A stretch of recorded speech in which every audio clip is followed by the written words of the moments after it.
যেরকম প্রাথমিক শিক্ষা উচ্চ উচ্চ বিদ্যালয়, তারপরে হলো কি মহাবিদ্যালয়, আসছে মহাবিদ্যালয় আর নাই। এগুলি ইসলামী, এটা হলো বড় কাজ। ঠিক আছে ইনশাল্লাহ। আচ্ছা, সালাম আলাইকুম, ভালো আছেন?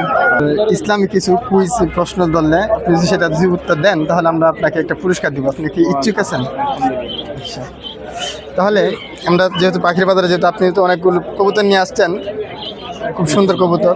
জুমার নামাজের আগে যে আমরা 4 রাকাত সুন্নত করি, এই সুন্নত নামাজ কি এটা? এই সুন্নতে মুআক্কাদা, যদি সুন্নতের ফরজের পরে যদি এই সুন্নত পড়া হয় তাহলে সুন্নতে মুআক্কাদা থাকে না, সাধারণ অজীব হয়ে যায়, নফল হয়ে যায়।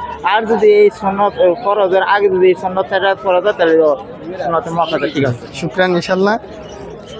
ভাই, উনি যে প্রশ্নটি উত্তরটি দিয়েছেন এটা কি সঠিক হয়েছে? হ্যাঁ, ঠিক আছে ইনশাল্লাহ, শুকরান।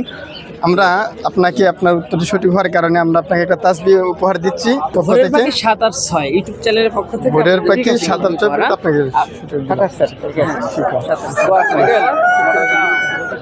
আর এটা আমি যেটা বলছি এটা হাদিস নম্বর বলে দিতে আমার বুখারী শরীফ। মাশাআল্লাহ মাশাআল্লাহ। ইসলামের কিছু জানাবো একটা মানুষকে জানা অজানা। এটা কেমন মনে হচ্ছে আপনার? তোমার চেয়ে উত্তম। যেরকম প্রাথমিক শিক্ষা উচ্চ বিদ্যালয়, তারপরে হলো কি মহাবিদ্যালয়, আসছে মহাবিদ্যালয় আর নাই। এগুলি ইসলামী, এটা হলো বড় কাজ। ঠিক আছে ইনশাল্লাহ। আচ্ছা, ইনশাআল্লাহ। আলহামদুলিল্লাহ, আপনাকে অসংখ্য ধন্যবাদ। আসসালামু আলাইকুম। ওয়া আলাইকুম আসসালাম।